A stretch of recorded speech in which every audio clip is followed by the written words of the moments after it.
of Allah and Muhammad. He said, well, I didn't really mean it. I said, well, what do you think Jesus thought about that? You know, and there was some kind of a gap there. There was a disconnect. You know, he actually admitted, yes, we take an oath, the noble order of the, mystic shrine and all that. We take an oath to Allah and Muhammad, and we wear the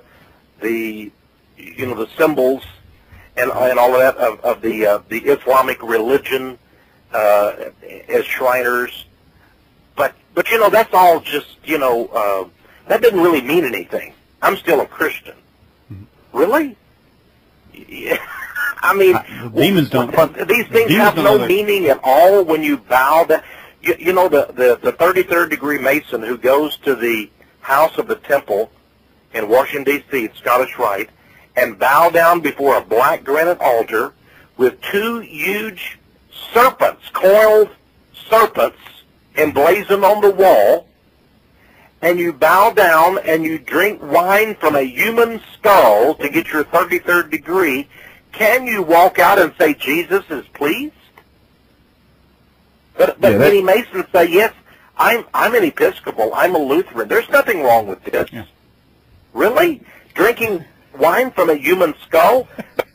Bowing before two huge phoenix serpents on the wall with Egyptian sphinx and, outside on the sidewalk and dragon birds on the wall. And by the way, the House of the Temple in Washington, D.C., 13 blocks exactly from the White House, and you can read, the architect was a man named John Pope, and it's modeled on the tomb of Mausolus. It's the House of the Dead.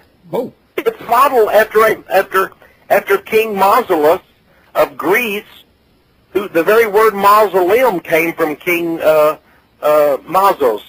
The mausoleum, it's the tomb of the dead, the architecture even.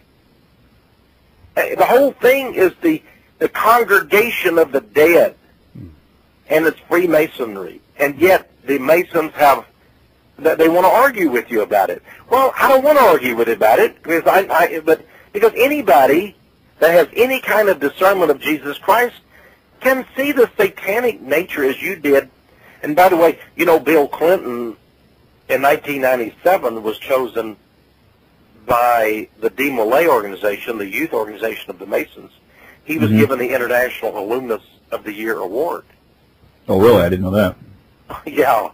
And there's a book named The Clergy and the Craft, published by the Iowa Masonic Lodge.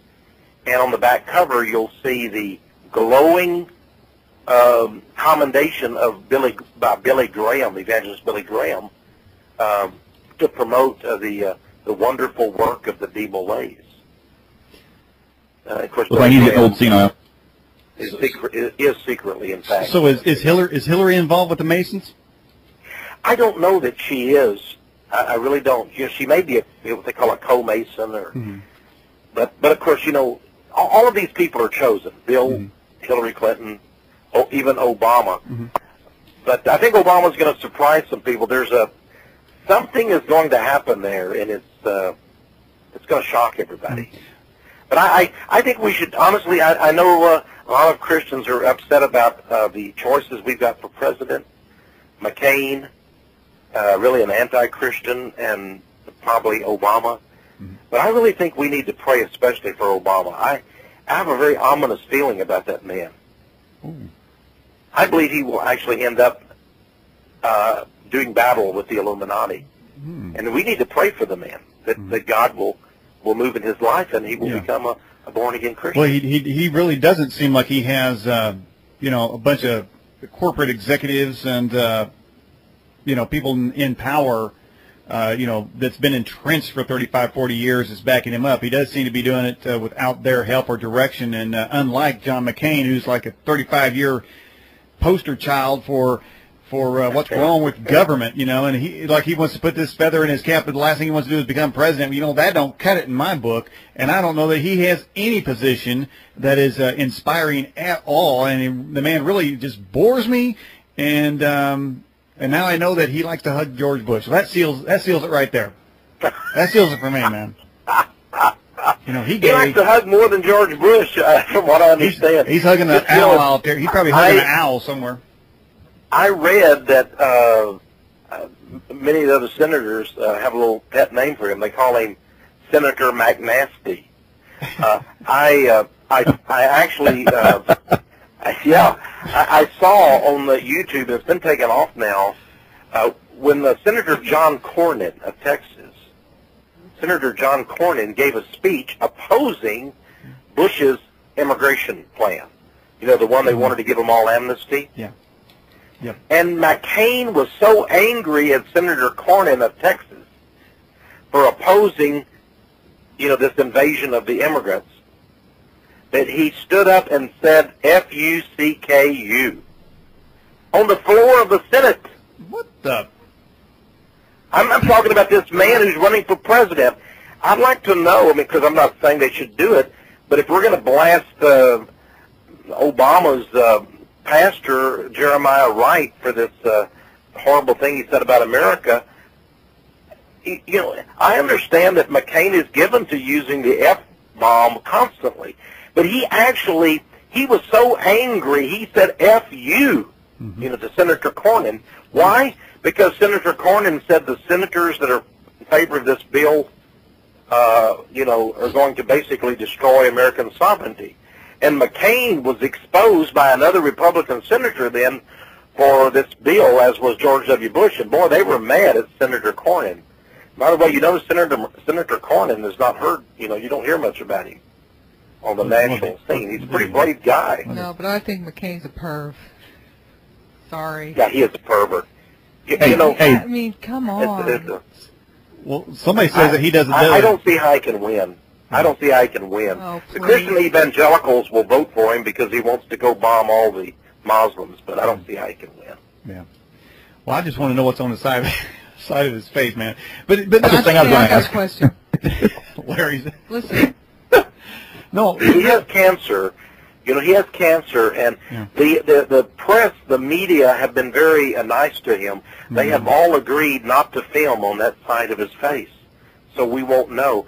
Just as, Franklin Roosevelt could not walk at all. He was in a wheelchair. But for how many years was it? 4 or 5 years? The American people were lied to by the press, and the press politely did not show him in a wheelchair. So the press, if you don't think there's a conspiracy of the press, how was it that Americans didn't know that their president was in a wheelchair?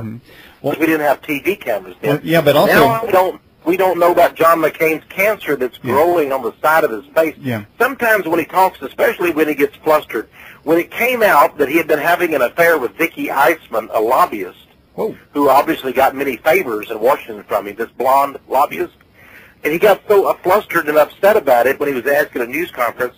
Did you see his eye? His left eye just kept fluttering, and it was about to close. He has a serious problem. I'm going to be very surprised if the man's health allows him to run a vigorous campaign for president. Well, I was thinking that it looked like he's getting ready to start shape-shifting. Yeah. Well, it could be. Yeah. We've got some Lulus in there. Yeah. Okay. I got a question. Can I ask it? Go. Okay. Back to the symbolic symbols that we have lying in this country and other countries afar. To me, again, going back to the very beginning, I'm just wondering, could those symbols be something like a seed? Because why I say that is because, of course, in the Garden of Eden and everybody's spectacle about Eve and the relationship with the serpent and the result of Cain. McCain. And so I was just, to me it seems like that was the seed. It wasn't the fruit, but the seed was the act of producing this Cain. And now we have these seeds or these symbolic symbols because actually the serpent was the symbol of Satan. So I just kind of wonder, maybe that's the seed that's kind of taken off around, The seed. That is a very interesting thing. Well, I'd like to explore that further.